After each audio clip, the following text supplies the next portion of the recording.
How's it going, guys? It's Cameron, and right now we are reviewing Ultimate Spider-Man issue 52 with Black Cat and Elektra facing off against each other and Spider-Man kind of stuck in the middle of it all, not necessarily knowing what to do, so we're going to see how that plays out. And you can kind of see the cover foreshadowing that, like you've got Elektra and Black Cat on the left and right, and then you've got Spider-Man in the middle just kind of like with his face in his palm, so that's the cover giving us a hint of what's in the comic, but for the rest we'll just have to jump in and find out. So without further ado, guys, let's get into this review and let's get to it.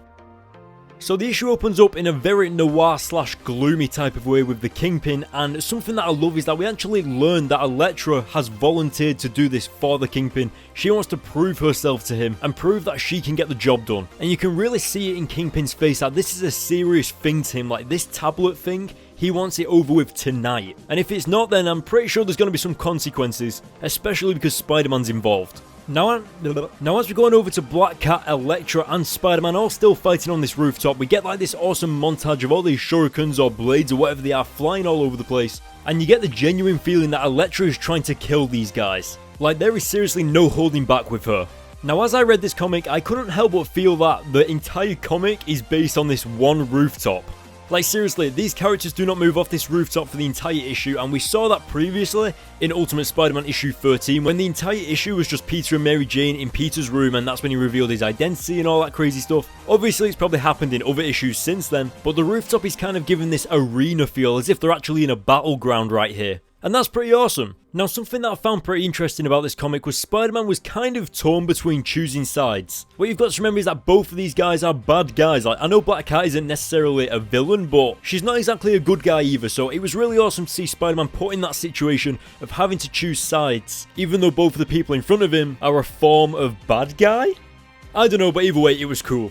Something else that I noticed was that when Spider-Man was in this predicament of choosing sides, it was almost like there was an invisible wall between these two characters fighting and Spider-Man. Like it was as if he was not even there, as if he was spectating the fight. And then all of a sudden the comic brought him back into the fight by Elektra kicking Black Cat into Spider-Man and thus bringing Spider-Man back into the situation. Now once Spider-Man was back into the situation, I loved how he handled it. I thought it was brilliant how he kind of just webbed Black Cat to the floor and that just ended the fight instantly. But that really says a lot about Spider-Man's character. He doesn't really want to fight. Even though he's Spider-Man and he takes down bad guys, he really tried to understand the situation that was happening in front of him and just wanted to understand what was going on and why this person was here, why Elektra was attacking these guys. And I think what happened next with Elektra actually fighting Spider-Man says a lot about her character. She's not there to talk, she's there to do a job, she's there to do the fighting, she's there to prove to Kingpin that she can get the job done.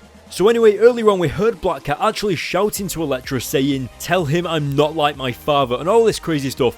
And that's kind of suggesting that maybe Elektra and Black Cat have history. Maybe they've battled before, or maybe it means that Black Cat has history with the person that's hired Elektra, most likely meaning the Kingpin. Really quickly, I just want to mention that I absolutely loved it when Spider-Man was kicked off the edge of the building by Elektra. Like Spider-Man just looked at Elektra as if to say, okay, this is not good. Kind of like Spider-Man knows that he's about to like nearly fall to his death and he's got to struggle to get himself to safety. I don't know, it was just awesome. But anyway, going back to what I was saying about Black Cat, it's almost like it's personal to her. Like when she was webbed down, she was shouting no to Spider-Man, obviously not wanting Spider-Man to have any business in this whatsoever. So going into a little bit more about Black Cat, some of you guys obviously have read every single issue. So in the end, I know what happens to all of these characters. I know what happens to Spider-Man, I know what happens to Kingpin, I know what happens to Black Cat, I know what happens to Elektra, and all of that awesome stuff. But I genuinely think that you guys will be surprised when we learn more about Black Cat in the future issues. Like, yeah, sure, she's still Black Cat, but you've got to remember that she's the ultimate version of Black Cat. She's the ultimate universe's Black Cat. She's not the 616 universe, this is an alternate universe.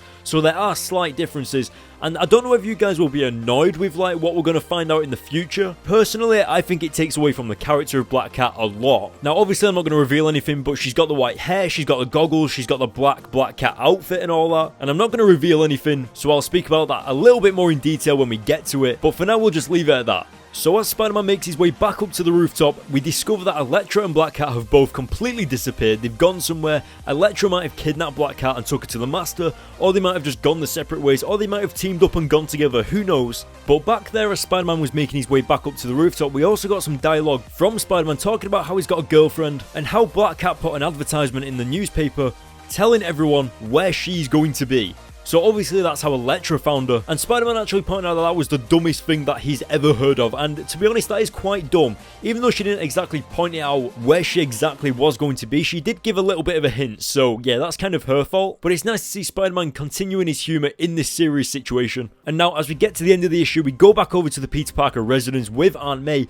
and she actually gets woken up to a phone call. You can tell by the horror in the dialogue that something pretty bad has happened, and now that she's going upstairs to see Peter to wake him up and Peter's not actually there, that's a hell of a cliffhanger, and we won't be able to see what happens until the next issue that I review, which will probably be either tomorrow or sometime in the next few days, but most likely tomorrow, considering this series is so awesome. So yeah, look out for that. Now that is actually the end of the issue, so what score am I going to give this? Well, considering everything was in one location and there wasn't really too much variety in the comic really, I mean Black Cat and Elektra fought, Spider-Man got thrown off a building and that was kind of about it, but we also got that awesome cliffhanger towards the end, and we got the death glares from Kingpin. So I'm thinking just like an average 8 or maybe like a 7.5, but yeah, I'm going to give it an 8 because I'm feeling generous.